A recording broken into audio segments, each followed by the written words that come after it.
Power up. Welcome to Energypreneurs, where I bring to you the exciting new opportunities in solar power, battery, and electric cars.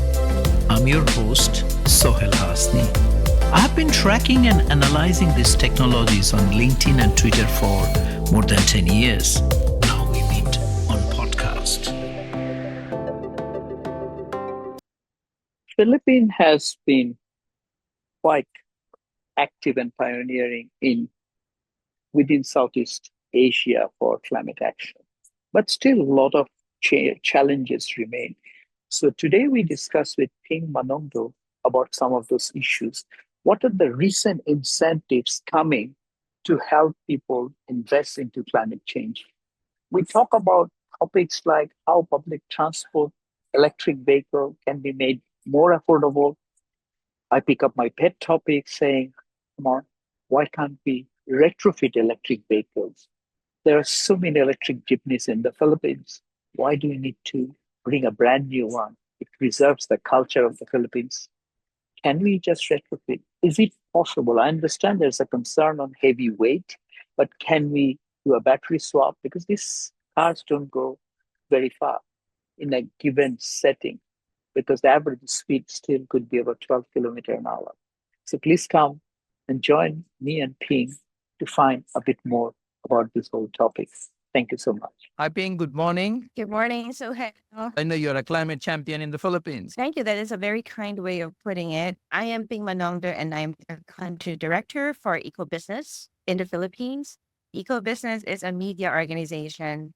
One of the verticals that we cover is climate change and how this intersects with sustainable business and sustainable development. In the past 8 years of being with Eco Business, we've been championing the private sector in particular, just galvanizing them towards making positive environmental and social impact. It's been an interesting journey so far. Galvanizing, making rusty things shiny. And I'm not sure the meaning of that word. It means exciting them into No, I'm still looking from an engineer's perspective. You give them a protected coating. That's good. We met quite some time back, right?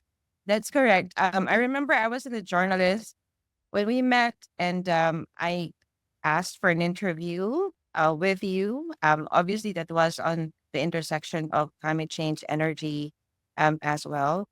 I was trying to look up for the link of the article so I could reference it. Thank you so much for granting me that interview. I know that it was in the early days of me being a journalist with Eco Business. If I remember correctly, I also covered the Asia Clean Energy Forum sometime 2016, 2017. You mentioned about being a climate champion. That is a very honorable title or description for the work that I'm doing. Yesterday, we just came from the inaugural Philippines Net Zero Conference, and we filled a ballroom of 400 or so delegates from the private sector, from the public sector as well. There has been great excitement in the Philippines over the last years.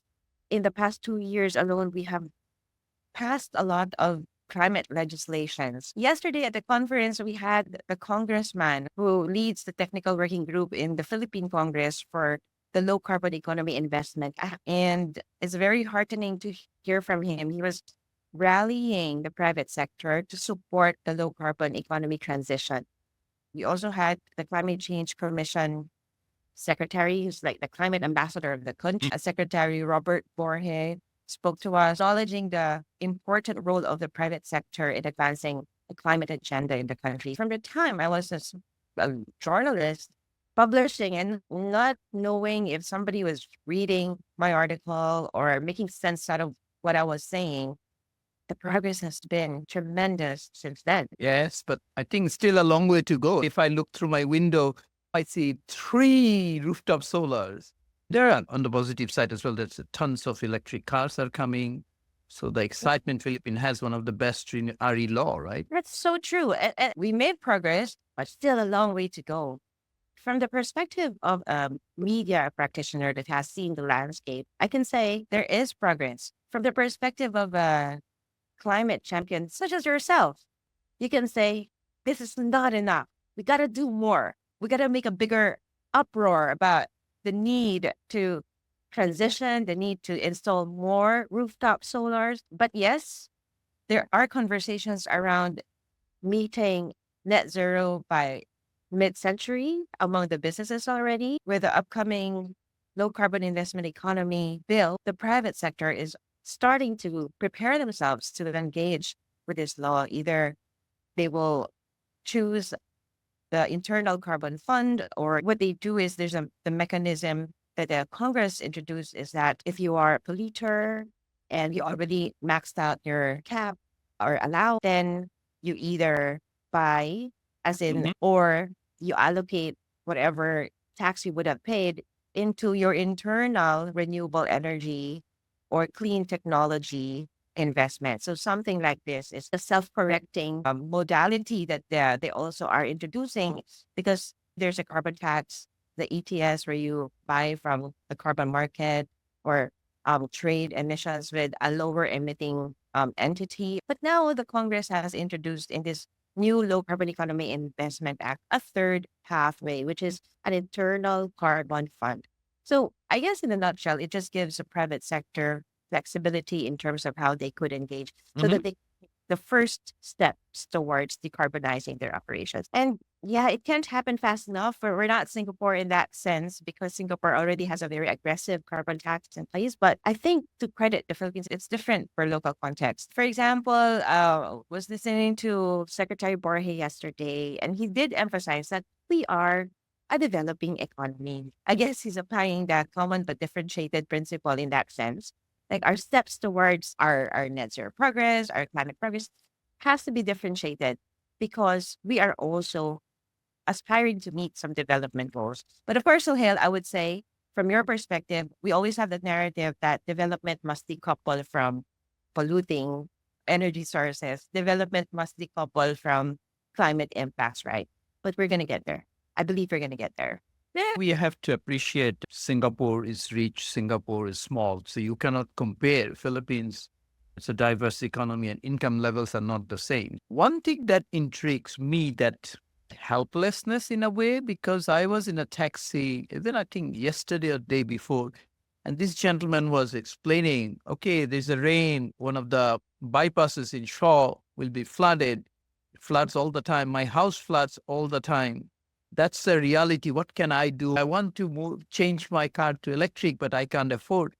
And you could see that willingness of the end customers, the awareness, it's all there. But again, the helplessness is there. I think that's where this sort of investment fund might help people to just narrow that gap and to be able to do the right thing, right? Because he did not cause climate change. Well, that is so true. You could not have said it any clearer and any better than that.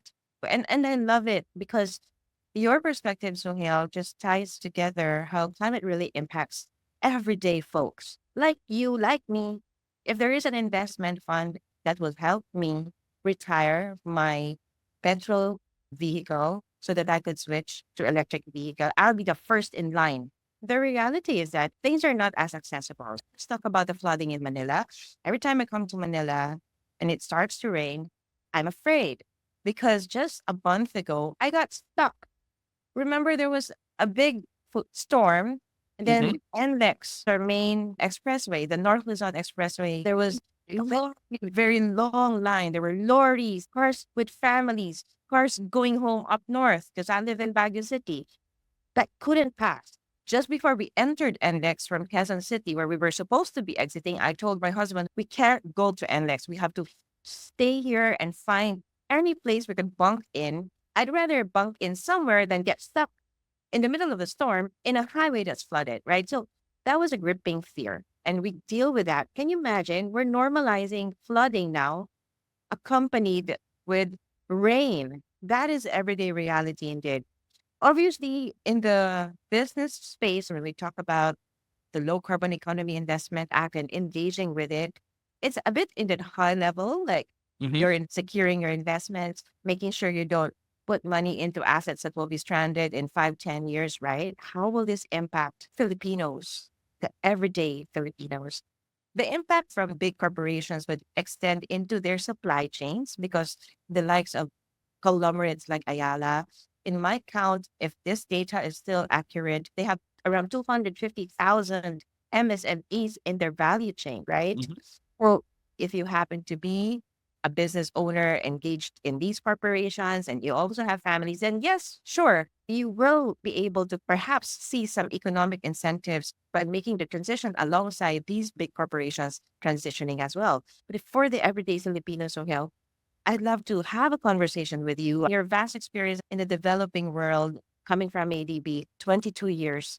How could we make our impact closer to the homes of Filipinos? What do you think is going to be the likely next step scenarios? Yeah, you mentioned a couple of things. One is a stranded asset, and one is that you would buy an electric vehicle if it was financially viable. Because of the Electric Vehicle Act, EVs have a lot of tax exemption here. And you come from Baguio regularly, which is what, 100 kilometer away or Both ways, 254 kilometers. you can do a single trip and come back. But if you run electric car, it will maybe cost you only 20% of what it cost you in terms of gasoline. And in Baguio, you may be able to do solar charge. Then, of course, you don't pay for that trip as well.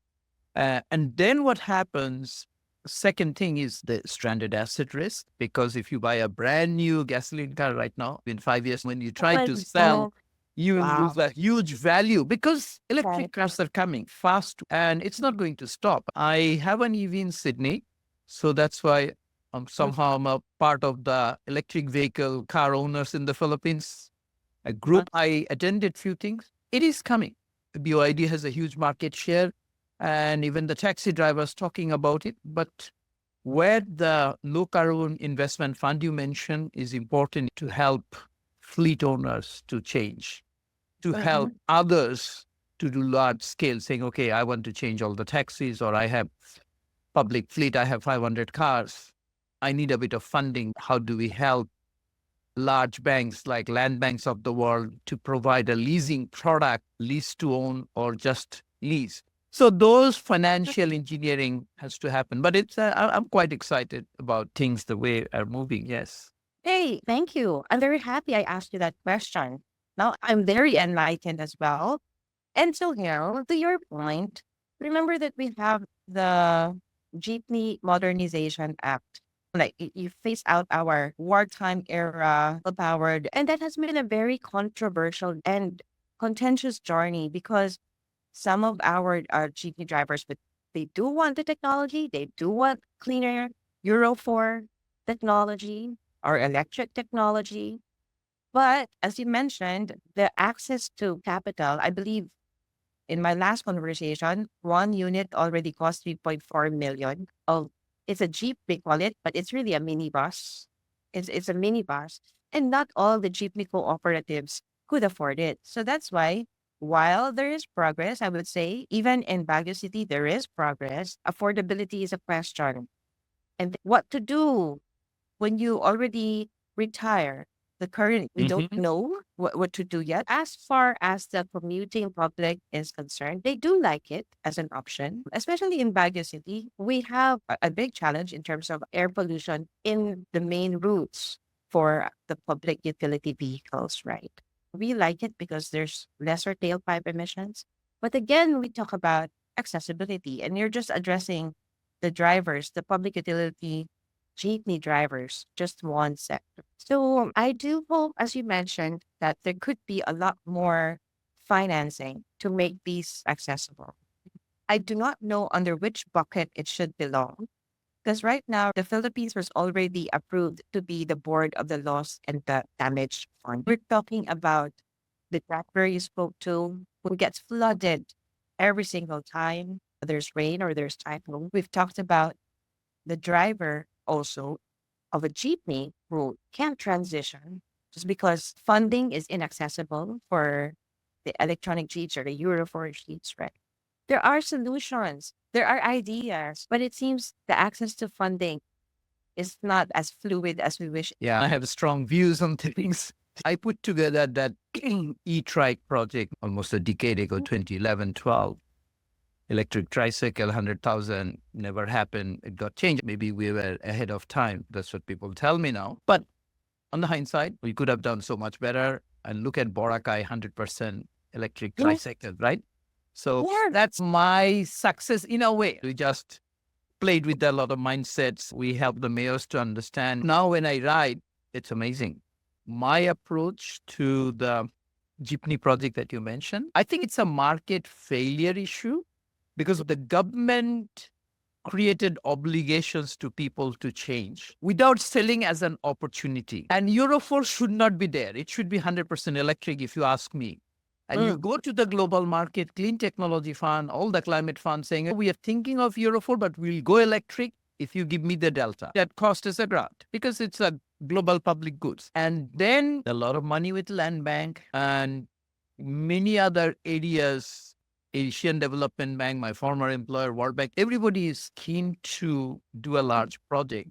So it has to be as a solution, help the driver and the small owners because they individually don't have that 4 million pesos or $80,000 that you talked about to put it out and create a global public goods. They will say, no, how much it costs me to run. So it needs to build a large scale project. Again, I'm no longer ADB staff, but there's something like that. Other technology would be interesting. This is my technical view. Why people will argue that it's always better to get a brand new jeepney. I personally think it would be better to at least retrofit a lot of those jeepneys. So you take the engine out, put a battery, put a motor in, turn them into electric. Externally, they look the same. Because they do such short distances, you may not need a huge battery. I see jeepneys, I don't think they do much. And you can do battery swap. There are a lot of different technologies available for them to enabling go to point A to B. Sorry. Yeah, that's I think. Amazing. Wait, but Sohail, that is you putting your engineer hat on. I'm not an engineer, but I had a conversation just yesterday about sustainable aviation fuel, right? And Cebu Pacific is keen to transition to SAF. Number one, it's expensive. Number two, it is not widely available to supply their entire fleet.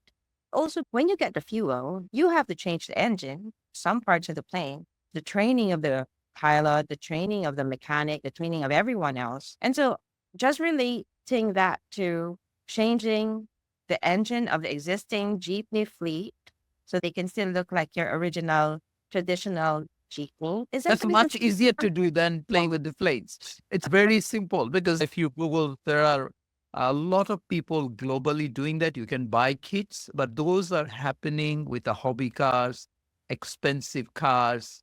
But I think in the case of the Philippines, a large scale project can be quite simple because the labor cost is cheaper. You can train. These are very old bodies. They're already been kept. Why you want to destroy? And I love all the colorful ones that put them in to get a square box coming from nowhere. Wait, Sohail, we've been covering this issue for a long time now. And the narrative is that we really phase it out.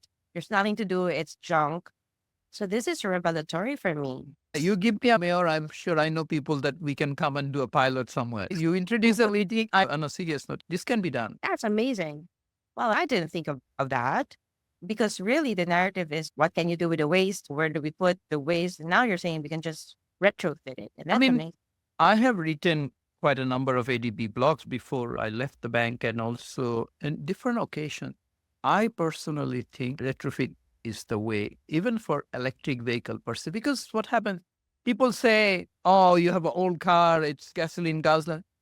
Sometimes maybe I have a personal relationship with that car. I inherited from my dad or something. So you just telling me I'll give you a cheap, mostly it will be Chinese import because China is going to be the global lead of electric vehicle. I don't want that shiny car. I want to keep this, right? You have to give me options for the jeepney, that emotional battle as well.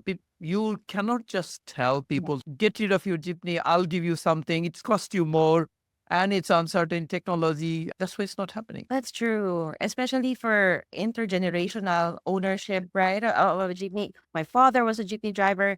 I'm a jeepney driver. I want to keep this. So it touches on a lot of points. So it's a communication issue, I think. It's a packaging issue because the all solution need not be just thrown by brand new, right? There are a lot of solution in between. Do you think banks will finance retrofit. This is one interesting point that you raise. Asian Development Bank procurement guidelines will not allow to buy secondhand. I remember we were looking at a battery, sort of second life battery, because electric car, you have a first life in the car. But when you Right. take that battery, it may not be perfectly okay for driving a high-speed car, but it's perfectly okay to be a home battery for another 10 years. It's called a second life. But I was Right. testing theoretically, will ADB be able to finance, ADB meaning all public sector organization, because the guidelines is you cannot finance secondhand goods. But when you're doing retrofit, you are not buying anything secondhand. You are buying a brand new battery. So you are buying a brand new battery. You are buying a brand new motor. You're just adding to your old body of the car, which is almost like renovating my kitchen in my old house, and bank will finance. Wow. Very promising, quite hardening. All right. So, talking about, yes, sure, transportation and mobility. In my hometown of Baguio City, my hope is really to provide public transport, mass transport. The social scientists would say that it is a public service. If there is a public service model transportation, people don't have to pay very expensively from the car dealerships to own a car. And there will be lesser cars and more roads for cycling, for walking, for pedestrianization. Is there a model that I really wish could work, like that it's seen as a public service? Governments will provide buses because we can't put trains in Baguio. The roads are really small, but at least we could put buses so that people could just worry about the last mile. When they get off from the main road, going into their village, sometimes they just have to walk it. Like in my village, it's 3 hills down from the main road. So you have to walk it if you didn't have your private car. This is why private car ownership is in the mindset, because then you'll have to walk if you didn't have one. But you have 3 kids and you have to have 3 kids in tow. So many solutions. Yes. I hope, that the government could potentially are blended solutions so that there are options. You ask me if I have a choice between paying 26,000 pesos every month to amortize a private car and riding a government provided free shuttle, free vehicle, I'd walk the 3 hills. Yeah, technology might come there as well, because what's happening with now self-driving cars, and especially the summon features, I don't see any reason why even maybe maybe less than 5 years, the way the technology happening. In your case in Baguio, you need e-trikes or tricycle because you don't want a big jeepney running around. It could be something similar. You summon it almost like a Uber or a Grab that comes and picks you up, except there is no driver, right? Yeah. That Oh, technology is there. I just read last week that they have a self-driving bus in Mhm. New York City. And I'm going to take the family to experience it, although we'll have to go to Clark from Baguio, but it's worth experiencing that. But you're right, self-driving vehicles could be a way. And in Baguio, I'm grateful to friends from DP Philippines because they're now coming to Baguio. One of the challenges of Baguio is urban decay, which a study, if I'm not mistaken, by NEDA has determined that if nothing will change in Baguio, by 2043, it will be decayed.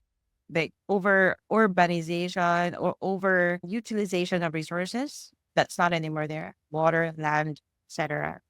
Now there's development focus, and I would say sustainable development refocus for Baguio City. I'm quite excited. It's a long journey, but at least it's starting before it's too late. So circular economy is one of the things that is being introduced as a concept and as a framework for development. And there are also electrification of vehicles. There's also that happening, which brings me to mind. If you look at the regular folks, what should be the sustainable development priority? If you pattern the sustainable development goals, you've got hunger, poverty.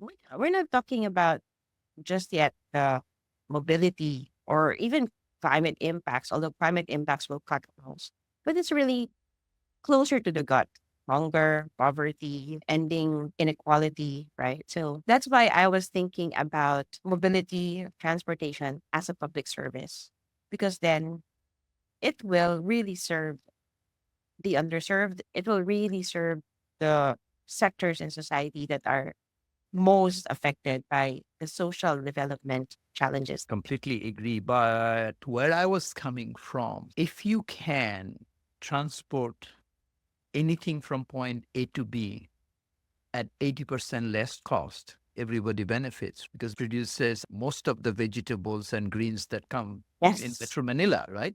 If Yeah. you fly them with a drone overnight at few cents, then you avoided maybe 30% of a travel cost of a Amazing. vegetable. I initially founded a startup on hydroponics when the idea was you grow where you eat, very close. You reduce this transport kilometer, right? The food mile that every food travels. That's where these technologies come in because it makes sense now to invest into electric, ignoring climate change because that's the cheapest option.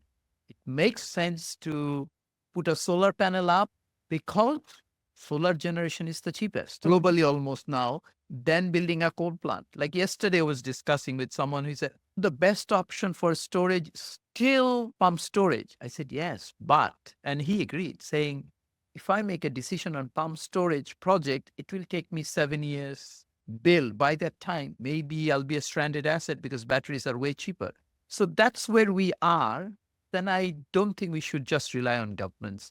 Governments top down, very slow. Climate change has to happen bottom up with people like yourself, communicating with people, making the right decision. Government must just make money available if there is. Otherwise, it's the best decision. Awareness. I think it should be just the issue is awareness. Thank you, Joel, for acknowledging the work that we are doing. Thank you very much. And I agree with you that the urgency is there. We don't have to wait on anyone to respond to the climate challenges that beset us. It's hitting us right in our faces. We have to act as well. What's happening as far as the government is also articulating is really a whole of society. Nobody is waiting for anyone to act. But of course, there are engagements where we create synergies, private, public sector, so that we can make the work bigger and we can make our impact wider. Everything becoming cheaper. Like That's when true. I Yeah. tried to do the e-trike project, batteries used to be $1,000 a kilowatt hour. Even 3 months back when I changed, I said, wow, it's almost down to $100 a kilowatt hour. Yesterday, I was interviewing one of the top battery experts. He said, no, it's already 50 at a large scale. Just imagine those prices. How do you bring those prices to that electric jeepney tomorrow? It becomes viable, right? So I how mean, do you bring it? And you only way you can bring it when you aggregate all the demands, right? there's a huge demand in the Philippines. We are on the cusp of transition. Let's And see, some of my listeners will come back saying, okay, Ping, how do we do a project? I was going to ask you, so Hale, how can you and I do a project? Okay, I'll come back to you on that. Is there anything we could have asked you? No problem. I just want to say thank you, Sohail, for thinking of me. Thank you for inviting me. With the few minutes that we had over this conversation, I believe we covered a lot of ground. And I really appreciate your perspective that brings policy into pragmatic applications to pragmatic solutions. Here you are, you invited me, and I didn't pretend to come here as an expert. It is actually me that's really benefiting from the conversation. I hope that I was able to add value somehow to you and to the listeners, particularly about the context in Baguio or in the wider scale in the Philippines. And I do hope that a lot more will tune in, will benefit from the brilliant ideas that you're sharing. And let's get to action so that we could make actual positive impact out of this conversation. So thank you so much, Sohail. How to reach you? We have each other on LinkedIn. If any I of my think listeners want to connect with you, what's the best option? LinkedIn is still the best option? for me, it's still LinkedIn.